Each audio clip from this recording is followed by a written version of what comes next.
Good morning, everyone. Good evening or good afternoon, depending upon where you are. Let's start with a prayer.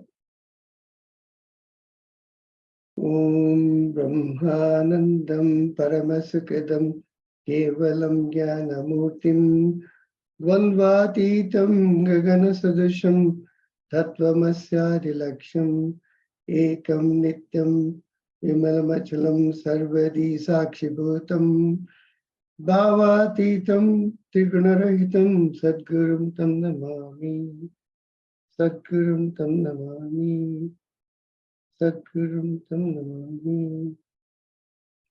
I bow down to Supreme Almighty God. I bow to saints and sages of all times, of all religions, of all places. I bow to our beautiful lineage of Kriya masters. In particular, remembering Swami Shikteshwarji. His Mahasamadhi day was on March 9th. Paramahamsa Yoganji, his Mahasamadhi day was March 7th. And in particular, also remembering my Guru Paramahamsa Hariharananji and Guruji Paramahamsa Pragyanji. I bow down to the divinity within you all. So to begin with, I'd like to share something about Prachi Parikrama. This talk was inspired by that visit to Prachi Parikrama. So as a result, I'd like to, basically start with that. And give me a second.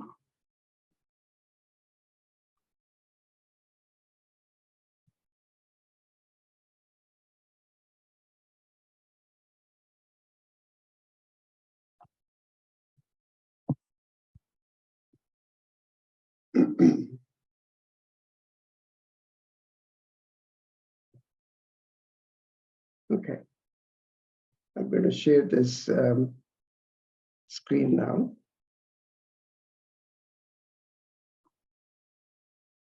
Are you able to see? Yes, we can see. Thank you. Okay. All right. So the Prachi Parikrama that many of us attended this year happened February 10th through 16th of this year. It's basically, a very, you can say, a sacred journey around the river Prachi. We basically walked 110 kilometers in 7 days. Comes to about 69 miles overall. Some days more, some days less. But this is basically to bring the awareness of an ancient river called Prachi, attributed to goddess Divine Mother Saraswati. And each day we would go through a number of different villages, pass through a number of villages, announcing the reason for this walk. And as well, basically we were, walking behind that van where this announcement was being made. And so the people were getting aware of this. We have been doing this for about 12 years. Guruji started this 12 years ago. And so we have been doing this, and that awareness is slowly growing. And the nice thing is that the archaeology department of Odisha state is getting notice of that, and they have done the research to find that there were civilizations and there were around this Prachi River for dating back to 4000 BC. So clearly and there was a lot of enough proof to show that there were various sages and saints who had meditated there. So slowly this awareness is growing. I'm just going to show a very few slides on that. Here is Guruji resting while we were taking breakfast, and he doesn't take breakfast. but he is just basically taking a break from the walk. Here is typically how we would do the initial morning puja, which would be from 5 to 6:30 in the morning before we started walking. And then there will be basically prayers to the river. This is right at the river bank. If you want to take a look at what the state of this river is, you can see it's like a puddle right now in some places. In some places where you can see there's just a puddle, you can really, because of the source of the river has been cut off. And so, and this river has been mentioned in the Skanda Purana. It's a very ancient river and also has been attributed to, a story goes that when the Mother Ganga went to God and said, people come to me to give up their negativities, and where do I, get rid of those negativities that people are giving? And God says, you give it to Prachi Nadi, this river. So it's not an ordinary river. And all along this journey, Guruji was so loud, so much adored, and people, offered him arati. They offered him, they tried to do worship his feet and with water and throwing flowers, etc. Here is just to show you how he was adored by dozens of these cloth around him, in one of the places we stopped. And then, of course, we have Swami Shuddhanji and Guruji together here. And this part of the river is where the river is meeting the ocean. It looks larger, but it's mostly because of the ocean filling up the river wherever that gap was. So anyway, just wanted to share that. Now, one of the things that they were announcing in the front in that van, making people aware of the Prachi Nadi and its greatness, is about the principles of the 5 pillars of Sanatana Dharma. So basically, these are the 5 pillars being mentioned: Ganga, Gita, Gayatri, Gomata, and Govinda. Now, if you look at it, basically, the starting point is Ganga, and the ending point is Govinda, God. And in between these 3 are the means to reach God. So I'll go into a little bit of detail, but let's understand what Sanatana Dharma means. Sanatana Dharma is an eternal Dharma. It is not specific to people from India or for Hindus. It's a Vedic Dharma that is meant for all humanity. There are 4 purposes of life according to that Sanatana Dharma. First one is the Dharma itself, the following the right conduct and performing one's duties. There are many meanings to Dharma. Just to give you briefly, it's about right conduct and performing one's duties. Artha represents acquiring wealth in accordance with those principles of Dharma. Kama is about getting those desires fulfilled without violating the principles of Dharma. And finally, moksha, which is liberation. Now let's start with the first pillar here, Ganga. Normally, you may think Ganga is that particular sacred river flowing from the Himalayas all the way to the Bay of Bengal in India, in the shores of India. But there's a definition that Swami Shri Yukteswar gives for the word Ganga. He says Ganga is Gam Brahmandam Gamyate iti Ganga, which means that one that roams around the entire universe. So this is what is that roams? It is basically the primordial aspect of the supreme consciousness. primordial aspect means essentially here we are talking about Maya. So this is essentially, Ganga is referred to as a Maya, which essentially puts us individuals into certain ignorance. Now you may say, how is that a pillar of Sanatana Dharma? Now it is essential, the aspect of Maya is still essential for our everyday living until we reach that highest state of realization. Because that gives you the ability to, it gives you the duality. So it gives you a distinction from one individual to another. And then so accordingly helps in practicing all these first three aspects. The Dharma aspect, performing, following the right conduct and performing, one's duties, whether a person is a child, a parent, a friend, a relative, or a teacher, etc., etc. So the different aspects of one's duties are performed, given that we are still in that duality. And of course, the other aspects of Artha and Kama are also practiced as part of this, livelihood that we do, that we live in our world. So Maya is essential. In fact, Paramahamsa Yoganji says, Maya gives you the both the happiness and the sorrows, and the sufferings are necessary in order to go beyond the suffering. Because if one was always happy, one may forget God.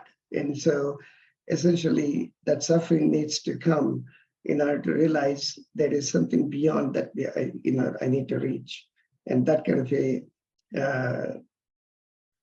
a feeling or need internally doesn't come without the presence of that particular Maya. So that suffering is necessary to lead you to that moksha, or the final point of liberation.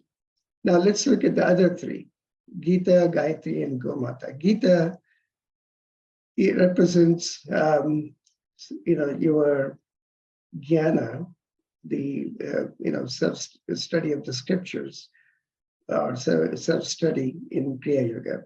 But also, it also gives you, it's obviously integrated. It has all the aspects of jnana, bhakti, karma, and dhyana. So it gives you the direction to how to perform your meditation as well. So dhyana and jnana, at least in our talk here, is covered by Gita. Gayatri represents the japa yoga, practicing of the chanting. And Gomata represents karma yoga. And go into these a little bit more in detail. All of these three pillars are necessary to move from this state of Maya in the very first pillar all the way to God, as I mentioned. So let's look at Gita next. So if you look at Gita, I'm going to take some of the teachings from Swami Sri Yukteswar. He has written a beautiful book, which was written originally in Bengali and was translated by Guruji into English, which talks about the essence of the Gita. Swami Sri Yukteswar impresses on the readers that it's essential to understand Gita in a deeper sense, not just the way that people have interpreted, sometimes very surface knowledge, essentially, not going deeper enough.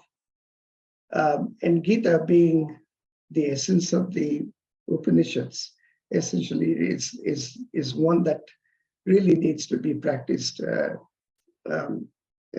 deeply. And in fact, it's the only one that you need to practice, instead of all the others. So there's a statement here: Gita Sugita Kartavya Kim Anya Shastra Vistarehi. So the Gita should be practiced nicely. There's no need to study any other scriptures. This is again a quote was quoted by Swami Sri Yukteswar in this book. the second thing that he mentions is how, Gita is really a book of yoga. And so he quotes the 46th verse in 6th chapter, which is Jnana Yoga. Tapasvibhyo adhiko yogi jnanibhyo api matodikaha karmibhyascha adhiko yogi tasmad yogi bhavarjana. Basically, it's saying that the yogi is superior to people practicing austerities and penance. Yogi is even better than the person of knowledge. Yogi is considered advanced, than those who are following the path of karma. So Lord Krishna is saying, "Oh Arjuna, therefore become a yogi." So now Swami Shikteshwar, as you know, is an incarnation of knowledge, and his outlook is extremely practical. So he talks about how one of the incidents in the Mahabharata about the birth of Vyasadeva seems to be somewhat very questionable. So let's see. Basically, what happens is the incident is that Parashara, sage Parashara, meets this woman, and her name is at that time Matsagandhi, because she is smelling of fish, essentially, which is not good smell. And then she, Sage Parashara basically turns her into Padmagandhi, which means, she smells of lotus flowers by his, by his grace. And then he asks her to take her to an island where he creates a certain darkness and gives birth to Sage Vyasa.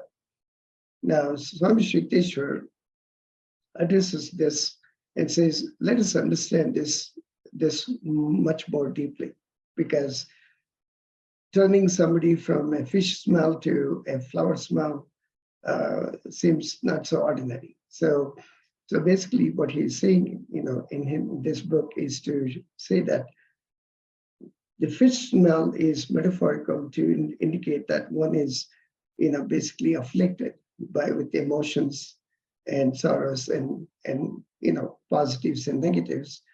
And so if the person is in that state, when that person, because of the grace of God and the grace of the Guru, comes across a realized master like Sage Parashara, gets the teachings to essentially go beyond those sufferings. So essentially releases the negativities within. And then when it comes to going to that island and, basically, the birth of Sage Vyasa, he points to the Jyoti Mudra that we practice in Kriya Yoga, where the Jyoti, as you can see, you might have seen this in Jyoti Mudra. There is a light around, elliptical or circular light around, and in between there is darkness. If one goes in through that darkness, and sometimes you may see a star there, if you go deeper into that darkness, it will take you into deeper and deeper levels of realization, eventually reaching essentially the feet of God. And this is mentioned by Guruji as well in his teachings.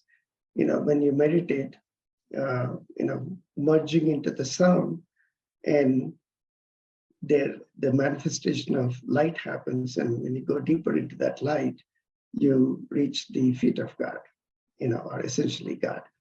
So this is the explanation Swami Shikteshwar gives as to how Sage Vyasadeva was born.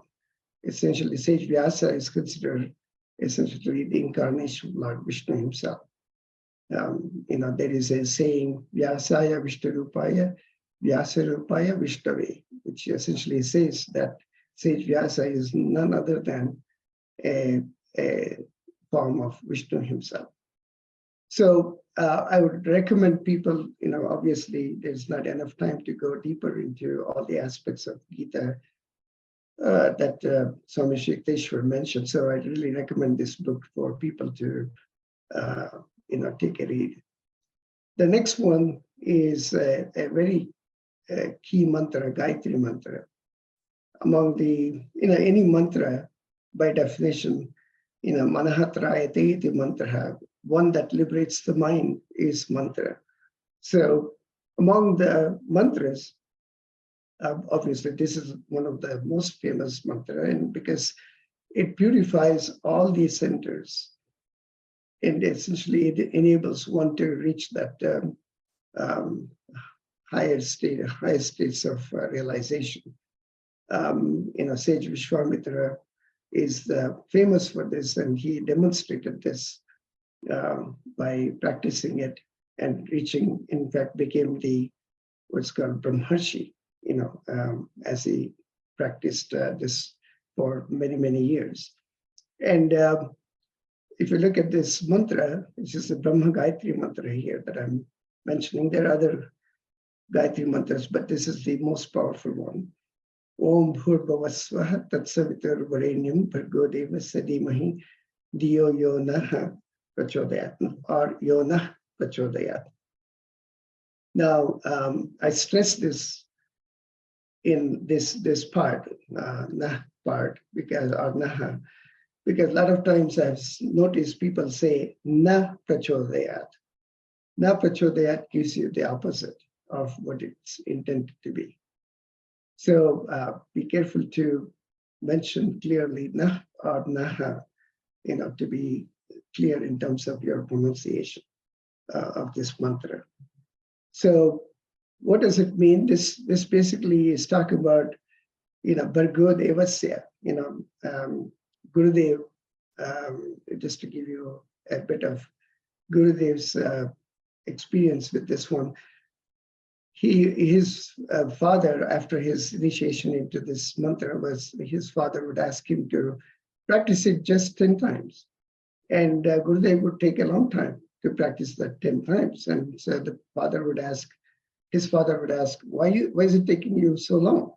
He said, oh, I'm trying to realize that Bhargo Deva, who is that? And who, exactly who is that effulgent being? And so the father was very happy. He said, continue to practice. So that was the nature of Gurudev practicing this mantra. So basically what this is saying, let that effulgent being who illuminates the three worlds, Bhuhu, Bhuvaha, and Swaha, our world, the earth, and beyond. And let us meditate on that effulgent being, and let that effulgent being, illuminate my mind. So if you say na prachodayat, it means please do not illuminate. So please be careful about that pronunciation of that last part there. And this is the key part. Diyo yona prachodayat is the key part of the thing, because you're asking that God to illuminate your mind. And one should practice this, especially if you're practicing Kriya Yoga, practicing it focused in the fontanelle while watching breath gives you the maximum benefit of this particular mantra. So this is the second, or third, I should say, third pillar that we are talking about. Then going into the next one, the fourth pillar is referring to the Gomata. Why particularly Gomata? Because Gomata represents this is basically specifically representing the A2 type of cows, those cows that produce A2 milk protein. You can see a hump on the back there, and flabby skin at the bottom here, which is representing that A2 type of cows. And this protein, A2 milk protein, is easily digestible. That's not the only reason. They are considered the descendants of a celestial cow called Kamadhenu. one that provides all desires. That's what it means, Kamatena means. And if you look at the cow, the all aspects of the cow, whether the milk, the yogurt we produce out of the milk, the ghee we produce out of the yogurt, as well as the urine and the cow dung, are all very beneficial to mankind. If you look at it, of course the first three should be obvious: the milk, the yogurt, and the ghee. We use it in many different ways, and it's easily digestible with the milk protein. But also the cow urine and the dung has the antibacterial qualities. In fact, they used to use that to, a lot of the village houses in India had the mud floor, and that would be washed using the cow dung and urine. And of course, it would be dried up, and it'll be very, very good ground to perform any activity that you want to perform in a home. And so also you probably have come across Panchagavya, which is the Ayurvedic treatment that is given, and also which gives you the purification of one's own internal body by, doing anti-oxidation, as well as it is used as a fertilizer. The urine and the cow dung is used as fertilizer as well. The other aspect I want to mention is one of the important mantras in the beginning of when we practice Gita, Bhagavad Gita. Sarvopanishdo ghavo dogda gopalanadanaha pato vatsasudir bhokta dugdham gitamrutam mahat. Basically, this is saying that the cows are all the Upanishads. The person who is milking this cow is the son of the cowherd, which is Lord Krishna himself. And the calf is Partha, that is Arjuna. And the one who is enjoying this Gita Amritam Mahat, this supreme nectar of Gita, is those who are with a good mind, and those who are basically, they learn it. So that's showing that the Upanishads are essentially the cows. In fact, the word go represents not just the cow, but also the Vedas and the scriptures. So now, once we take care of this cow, in fact, if you go to Baligay Ashram, you can see hundreds of cows and bulls being taken care of. And it's our privilege that if you can help that preservation of these 80 cows, gives you the benefit of their goodness, for the rest of the humanity. So that's the Karma Yoga, and also helps us in one of our aspects that we have to fulfill. There are 6 obligations that we have to perform. Among them one of them is Bhutaruna, the taking care of the animals. And this is a key animal that we need to take care of. So these aspects of Gita, Gayatri, and Gomata covers the aspects of Jnana Yoga, Dhyana Yoga, Japa Yoga, as well as Karma Yoga. And that leads to Govinda. Govinda essentially means go, as you say, as I mentioned here, Vedas and scriptures. Govinda is one who knows, one who is even beyond those Vedas and scriptures. So helps us to achieve and realize God.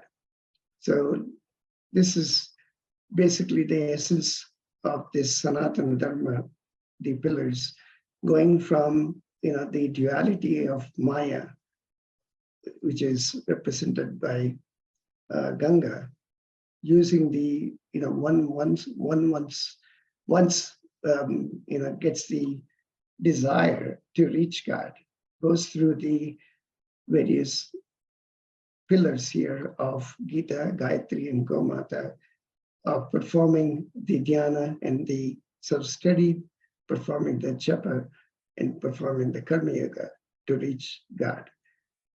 And so we can, practice the same thing in order to realize our, do the realization of our soul as well as God. Soul and God being one and the same. So let me conclude saying that this is a very beautiful book that you want to take a look at. And it's a very practical book that Swami Yukteswar has written, giving the deeper essence of Gita. So I recommend that to everyone to take a look at it. With that, let us do a little bit of meditation. Please sit straight. This is a general meditation. This is not Kriya Yoga meditation. Please sit straight. Back should be comfortably straight. If you're sitting on a chair, please stretch your legs so that you can bow down easily.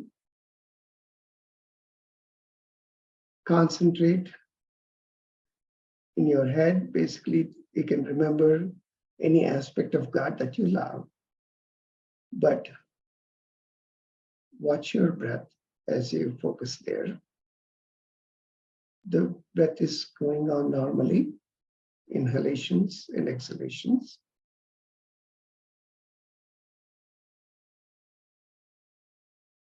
Observe that.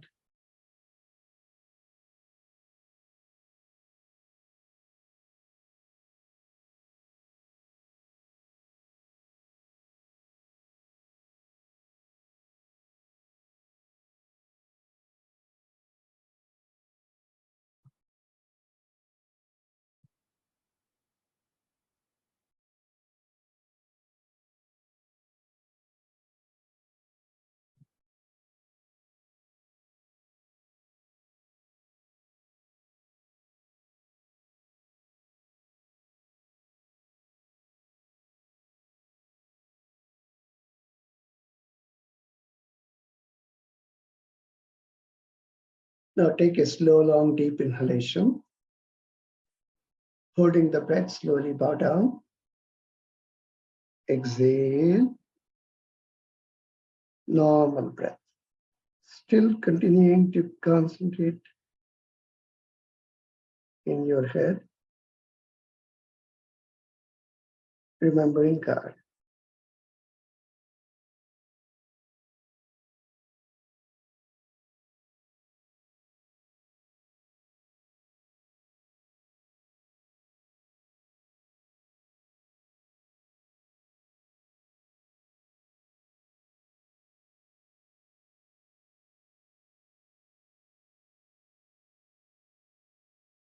Still watching the breath.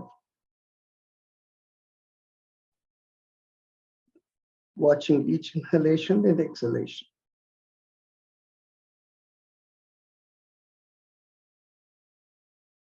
Again, take a deep inhalation. Holding the breath, slowly sit up.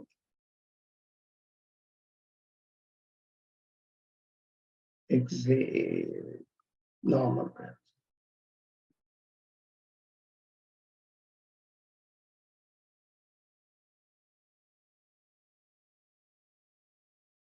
Let's do one more bow. Take a deep inhalation. Holding the breath, slowly bow down. Exhale. Again, concentrating within your head. Remembering God. Watching the breath.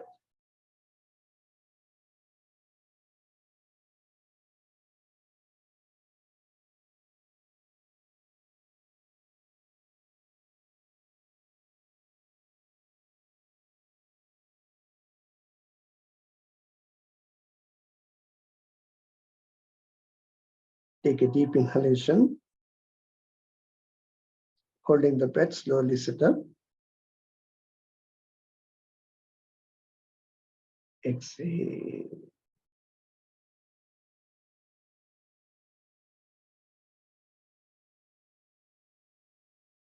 Now we'll do some deep inhalations, exhalations. You want to inhale deeply so that it completely fills up the lungs. And when you inhale, completely emptying the lungs. Let's inhale. Inhale, slow down deep. Exhale.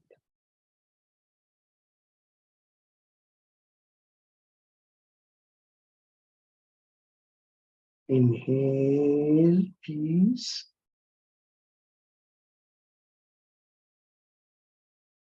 Exhale, love.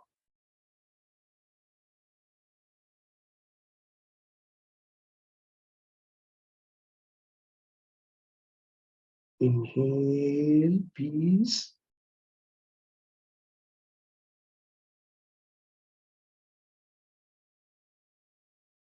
Exhale, love.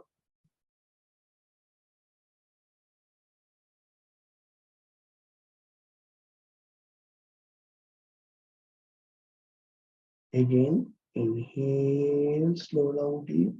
Inhale, peace.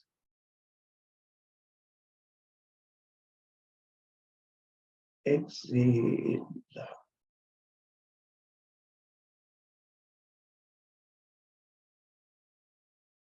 All inhalations, exhalations through the nose.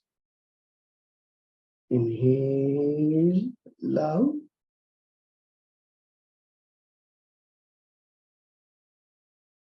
Exhale, peace.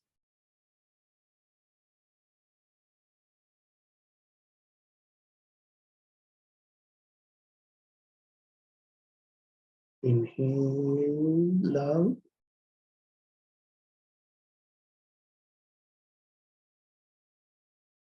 Exhale, peace.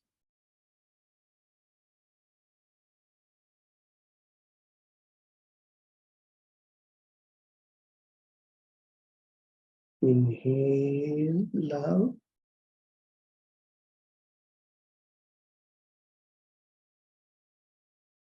Exhale, compassion.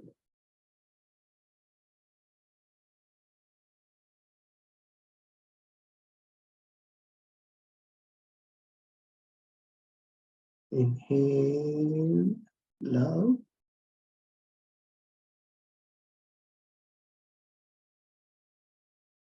Exhale, kindness.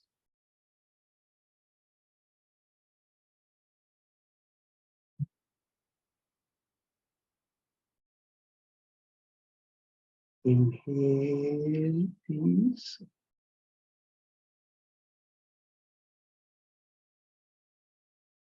Exhale, love.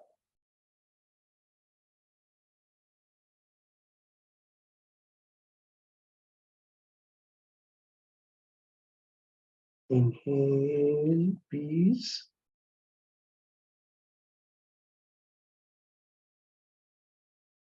Exhale, friendship.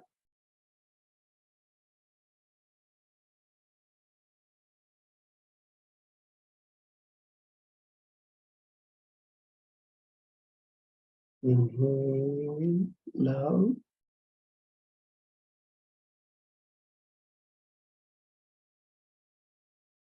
Exhale, compassion.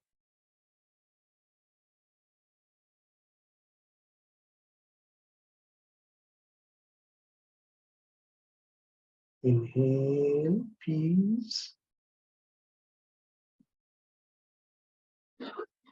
Exhale, love.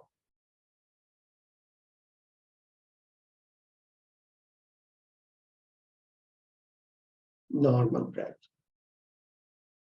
Concentrating deeply within, remembering God. Observe the space within your head without any other thoughts. Don't let thoughts take your mind away from the concentration. Let them just pass by. Let's meditate this way.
Thank you, everyone.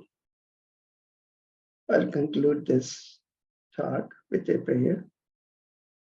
Om Purnamadaha Purnamidam Purnat Purnamudachyate Purnasya Purnamadaya Purnameva Vashishyate. Om Shanti Shanti Shanti. Let the blessings of God and Gurus, their love, their protection, and their grace and guidance be on all of us. I pour down the divinity within you all. Let us all practice meditation regularly and be realized. Om Amen. Jai Guru. Jai Guru. God bless you all. Thank you.